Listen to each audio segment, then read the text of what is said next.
How y'all doing? Good. Love it. My name's Ryan. Look around, this is incredible. I've been here for 4 years. I've never seen this. I've maybe seen half of this in this room. This is incredible. That's not something I prepared in my talk. I just want y'all to know that you're like a part of something so much bigger than ourselves right now. And when stuff like that happens, I lean over to Madeline, our E3 coordinator, and I say, do I have permission to take a picture of this? So, because I think it's just awesome. So, happy first impressions. If we've never met, I'm about to take a picture, if that's okay. Because I think this is just so cool. So, if you wouldn't mind, I'm taking selfies. There goes the ambiance. Right. 1, 2, that's a ton of people on 3. Smile. Okay, we'll count it. Thank you. I'm sorry. Also, Madeline, I'm going to keep your phone from you. So, no problem. Anyway, thank you for that. Sorry. My name is Ryan. I am in my 4th year here at Mizzou, as I just said, and I'm our campus ministry intern, which essentially means that I'm a part-time college student and a part-time guy who works for the church and gets to hang out with college students, which is awesome. I want to welcome you here. D3, like I just said, this is incredible, and this is something that I've been doing since the 2nd semester of my freshman year, and I don't know that I've missed a night of D3 since then, because there's just something about this place that you can't find anywhere else. So I couldn't be like just more pumped to be here giving you the first talk of our year. But before I do any of that, before I get into like any of this really cool like theme of the E3 night, I want to tell you a story because they gave me the Britney Spears microphone, so I can kind of do what I want. So, once upon a time, I was in 6th grade. Audience participation, how many of you were ever in 6th grade? Yeah. This is where I make sure you're listening to me and that you're engaged. Okay, so when I was in 6th grade, I went through like this super awkward 12-year-old middle school phase. I see this guy closing his eyes going, how many of you are with him? Who else went through that phase? Also hands up, because every single one.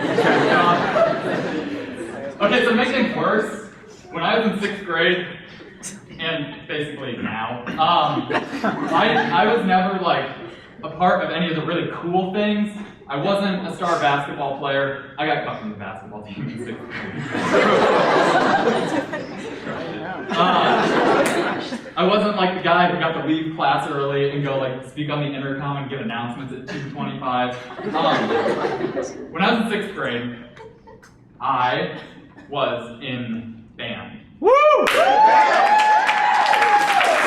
band! I've been trying to get that out for like 12 years.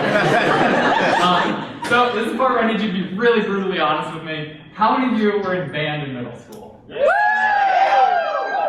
This is great. It's so much cooler when you can look at it now. What instrument did you play? Shout it out for us.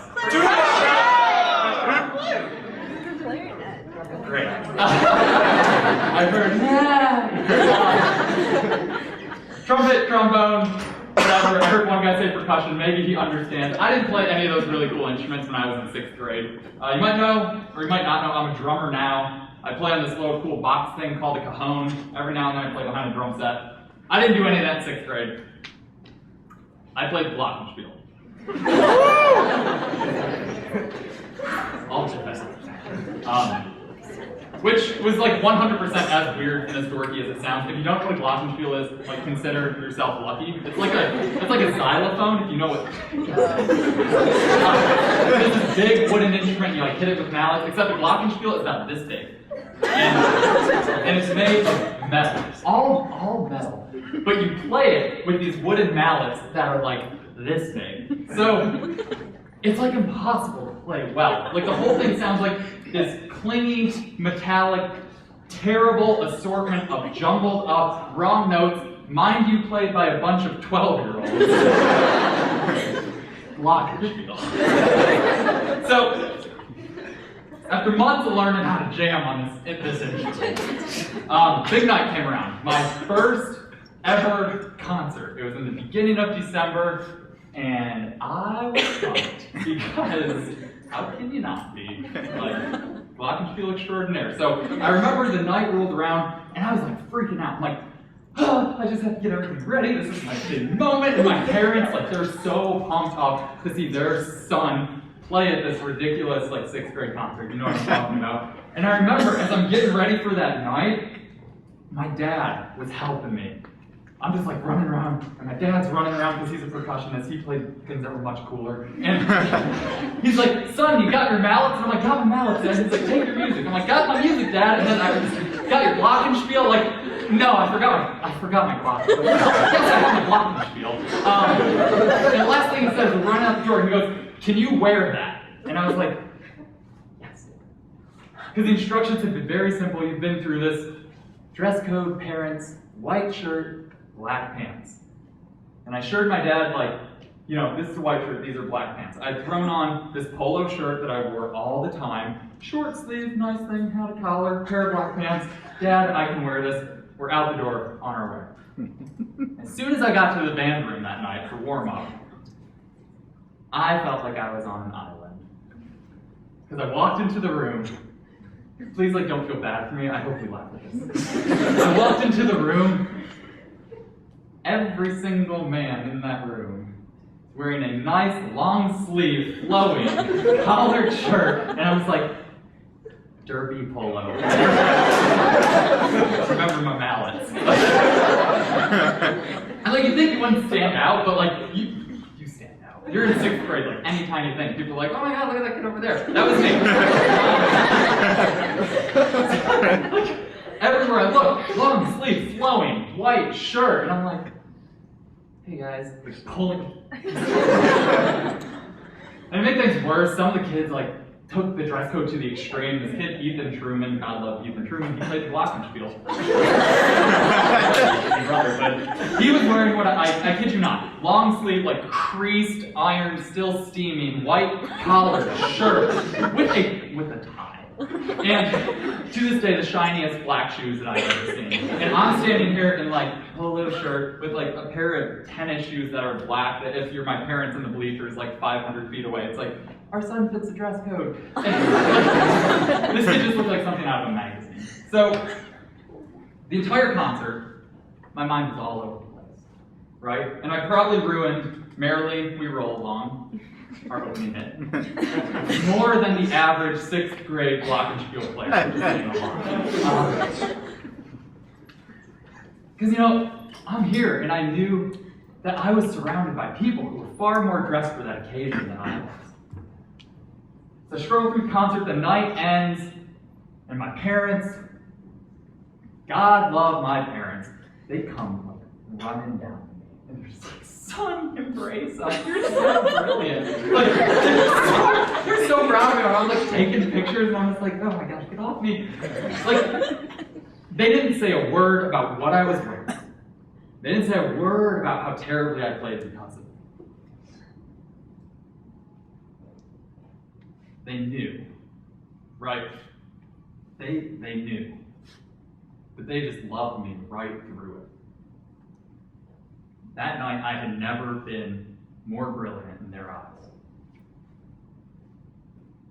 And really, that's each of us right here tonight. We're all coming from different places. You're probably feeling very different from the person on your left, the person on your right. But you know what? Like, you're here. You showed up. And you're in this place, you're praising God with your words, the songs we're singing, and just your very presence of being here. And He sees nothing else. He calls you to come just as you are. And that's our big theme for the night, this first E3. You'll find that they all have like themes and series. Our first theme is come as you are. And this is the part of the talk where normally I like pull out my Bible and I'd be like, right here, I'm going to read you a verse about coming as you are. Jesus said it. And I looked at my Bible, looked on Google. Nowhere in the Bible does Jesus tell us to come as we are. Which is like super alarming because I'm the one who like was like, we should do come as you are. That's a great talk. I'll write it. Like 5 days ago, I'm like, Jesus, you have to say this. What's wrong? He didn't. And I've had some time to reflect on this. And I honestly think it makes a lot of sense. Jesus never told us to come as we are. You know, he never told us to come as we are because he didn't have to. The very way that Jesus lived his life ministering to all people, I mean, like hanging out with Samaritans and talking to tax collectors and laying his hands on the most crippled of lepers, he lived those words, right? That sentence, come as you are, it's not found on any one specific page of the Bible because really it's lived out in every captured moment of Jesus Christ's life. Which hopefully has you feeling as good as it had me feeling. Because God's reaching out to us the exact same way tonight, each and every one of us, welcoming us for who we are, just as we are. And I know we're a lot of very unique people. We have a community in here of freshmen who just arrived in Columbia, all the way up to seniors and graduate students and campus ministry staff and missionaries and all these people who've been around here before. We have different interests and backgrounds, different experiences, and we need all of those people for this place to function. We need new, young, vibrant leaders in this place. There's nothing I love more, and I mean this, I'm saying this from me to you, there's nothing I love more than coming into this room and seeing faces that I don't know. Having the opportunity to meet awesome, new, young people. That's great. And if we haven't met, please make a point tonight to come up and talk. I know really any student in here would agree with those words. Come talk to us. We want to know you. But at the same time, this community does need individuals who have been around here before, who can sort of help guide some of the ministry that we do. And clearly, we're a lot of different people with a lot of different interests. We have people in here. We have people in here who are education majors, or journalism students, or health professions people, or psychology nerds, or engineering majors. God bless all of them. I've seen the struggle. We have all those people. And some people who don't even know what their plan is yet. They're ready to see what lies ahead. And it is all of these people that make our community something spectacular. We each bring something totally unique and wonderful to this community when we come here. But I realize that's also true in our faith lives as well. Right? Maybe you're in a good place. Maybe you feel like your faith has never been stronger. And awesome, praise God. Fantastic. But maybe you feel like you're a long way from God tonight. You got some ground to cover on this faith journey. That you're surrounded by a bunch of super holy people who decided to come to a Catholic worship night on a Wednesday with school tomorrow. That maybe this is your first E3 ever. There's a lot of those. And you think that you're not on the same level as other people in this room. And believe me, I've been there. The good news is that to you tonight, God says, come. Come as well. Maybe you don't know why you're here. Maybe you saw it on a flyer and decided, hey, that sounds like something I'll at least check out. Or maybe you're here with a friend. Or maybe you were on the end of one of my texts that said you should come to E3 tonight. Or maybe someone just pulled you in and said, there's going to be music and food, college. But seriously, even if you don't know what it is you're looking for out of this place, that's awesome. Because to you, God is saying, come. Come as you are. And I bet the vast majority of the people in this room are still on that journey. That most of us, sorry to say it, don't have our relationship with God down pat yet. And even some of the people who've been around here, for a while, some of our coolest student leaders, maybe you still feel like you got a ways to go in your faith tonight. that you've been here before, you've done that. But you know what? Like summer's long. And for whatever reason, God just like doesn't seem right where he was when you left back in May. And you don't know like what it is that's different, but there's just something that's not there. Like the good news is that God says, come. Come as you are. You're here. You're on this journey to grow with God. And honestly, he doesn't care about it. He doesn't.